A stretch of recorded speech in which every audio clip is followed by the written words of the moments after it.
Hey everybody, this is Nate from RunDreamAchieve.com, and today's video I wanted to talk on how to run a marathon time under 4 hours.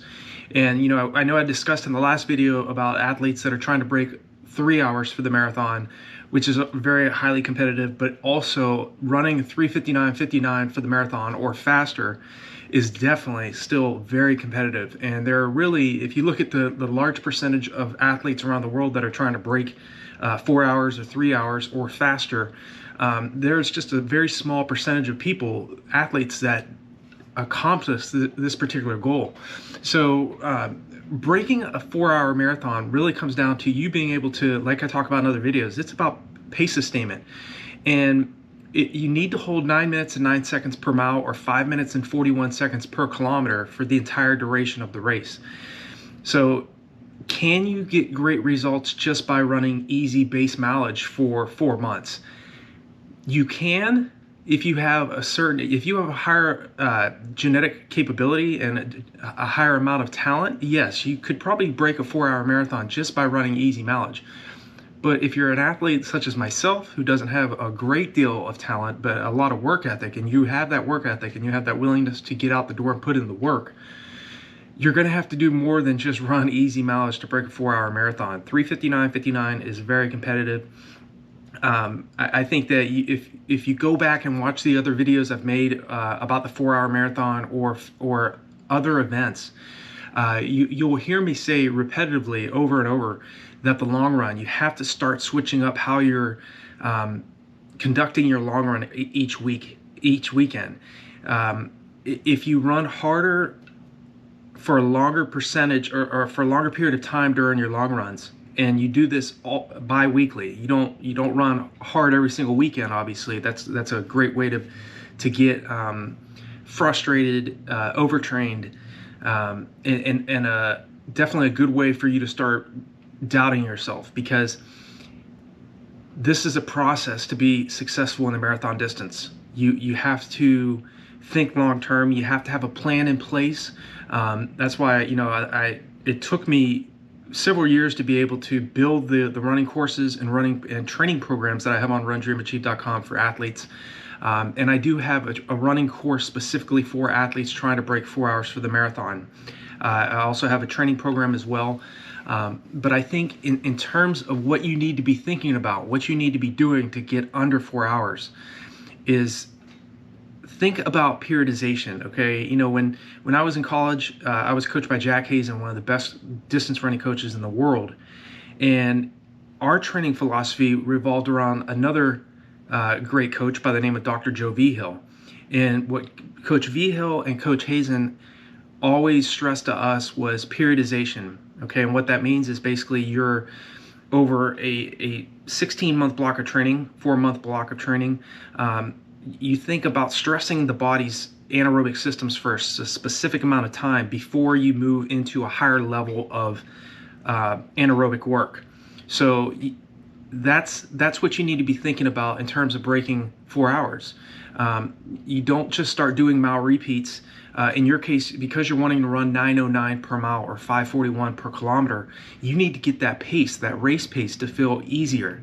So it's very important to get accustomed to running around like 8 minutes to 8:10 per mile, or around like 4:45 to 4:50 per kilometer. Whether that's doing repeat miles, which is when I was training for the marathon for myself, I was always focusing on leg speed. So you definitely, even though you're an endurance athlete, you also want to continue to focus on your overall leg speed. I would be doing 1 mile repetitions on the track, 5 to 6 repetitions. The first 8 weeks of my 4-month block of training. So again, I'm talking about periodization. So I would start off at a lower percentage of my maximum effort. So I would be training closer to 5K to 10K race pace for my 1 mile repetitions, which at that time when I was training for the marathon, I was trying to break 2 hours and 22 minutes. Ended up running 2:19:35. But the reason why I did that is because I was training at paces that were much faster than I was expecting to hold for the marathon distance. I would be running mile repeats in Colorado Springs, anywhere from 444 to 448 per rep. Early on in the season, I would start off right around 505 to 510 per rep. So again, I didn't just jump into 440s. So the same with you. If you're trying to break a 4-hour marathon, don't be too aggressive too soon. Allow your body time to adapt to the stresses you're throwing at it. I do believe in self-development, so that's why I always stress that there are resources on below all of my videos. There are training programs and running courses on RunDreamAchieve.com. So if you're wanting to bypass the mistakes of other athletes and you want to know exactly what you need to be doing on a daily, weekly, monthly basis, then invest in yourself. It's I didn't create those courses or running or training programs to break anybody's bank account, but the running courses are a little higher price, but they also come with over 30 years, about 30 years of experience. So it's kind of like when you think about going to a consultant or going to a dentist or going to a doctor. They get paid a lot of money, but they're getting paid a lot of money for a short amount of time based on the several decades of training and experience that they have.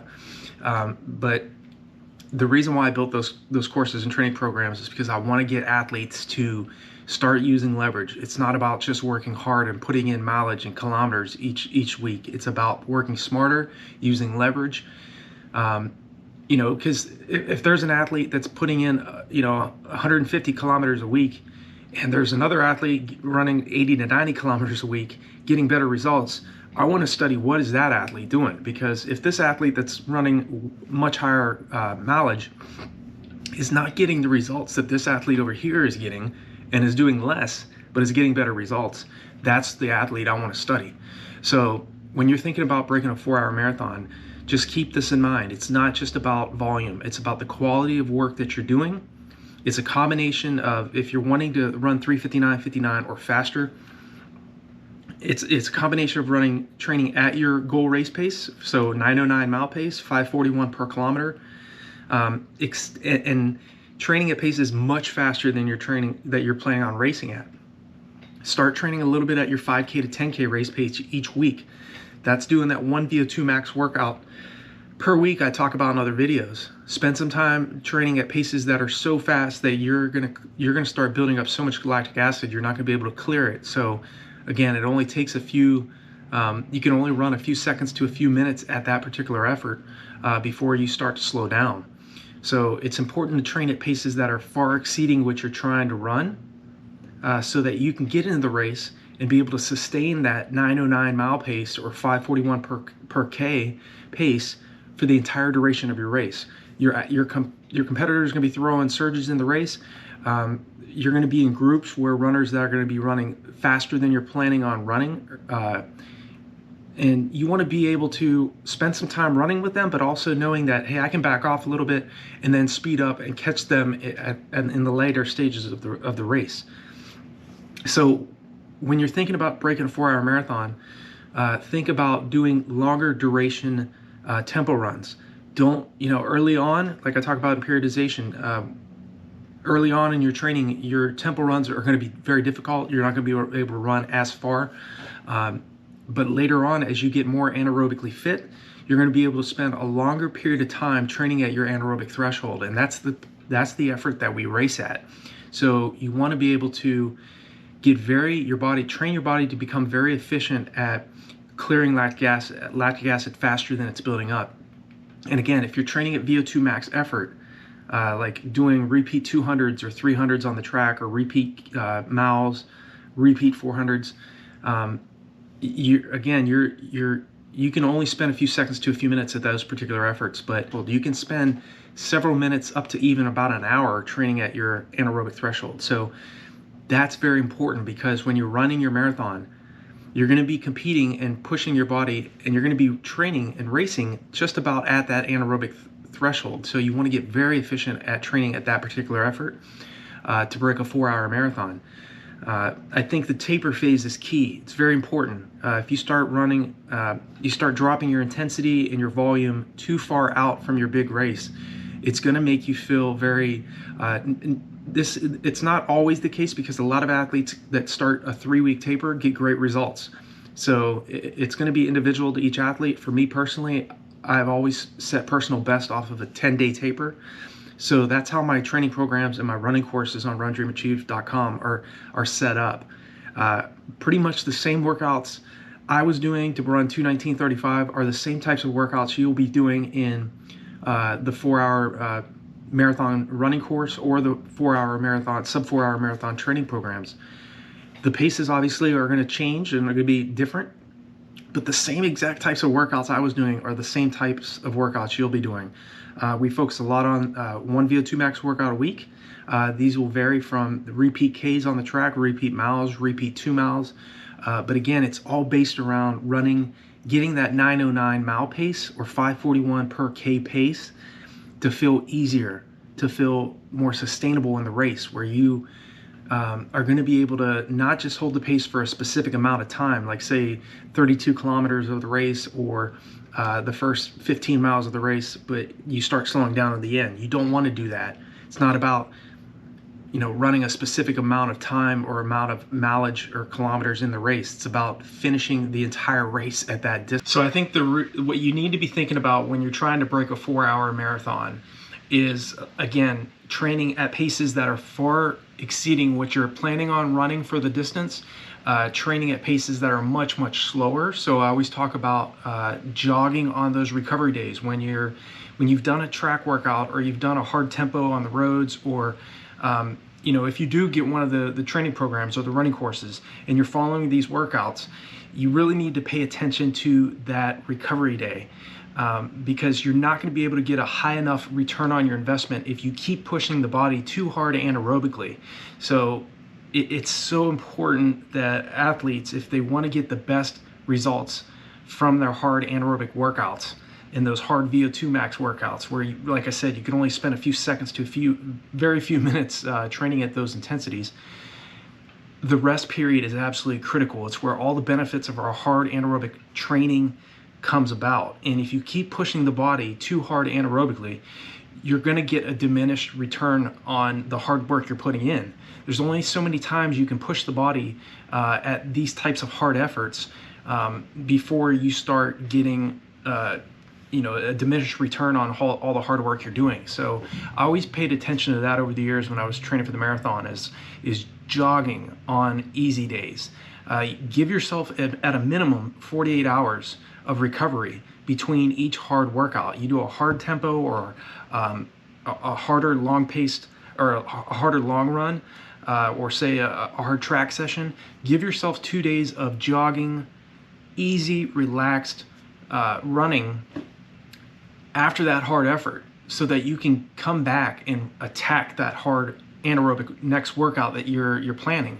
So that's where really, in terms of the running courses, running programs, we really focus on that. We focus on recovery, stressing the body, then allowing enough time, sufficient time, to get the most highest return on your investment. Your hard work, you want to get results. We all do. So keep those things in mind as you're preparing for your sub 4-hour marathon this year in 2021 or leading into the future. Whatever event you're going for, do the best you can to find a flat course. My recommendations: Rotterdam, below sea level, super flat. Chicago, the monumental Indianapolis Marathon in Indianapolis. Usually it's held the first or second week in November. Weather's always great. I actually raced in that event in 2011, finishing 5th in 2:26:42. It was my second fastest marathon. Highly recommend that course. Great support staff as well. Very few hills on that course, but definitely check that one out. Columbus in Columbus, Ohio is a great one. Definitely pick a flat course. It's not a guarantee that you're gonna break 4 hours. Okay, so you know, I ran my best time on the California International Marathon. It's the net downhill course, but there are a lot of hills on that course. And there's a lot of ups and a lot of downs and flat sections. I would have never thought I would run that fast on that course. I've always thought Rotterdam would have been the course. So you may surprise yourself. You may find, go out and run on a hillier course and break 4 hours. You just don't know.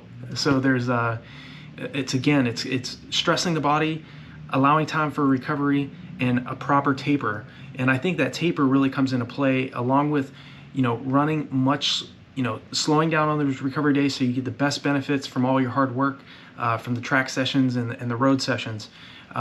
That'll play a big part. The recovery, the rest period, like I say, finding a flat course if you can, but again, you may run your best time on a much more challenging course. So I hope this video has been helpful for you all, and if you have any other questions or concerns, leave me a comment below this video. Like and share this video as much as you can. I appreciate it. It helps the channel grow, and I definitely appreciate all of your comments and how you all are doing. I look forward to hearing how your training's going, how your races are going, and if there's anything else I can do to help you to break this 4-hour marathon, definitely reach out to me. Have a great week of training, and I'll talk to you all in the next video.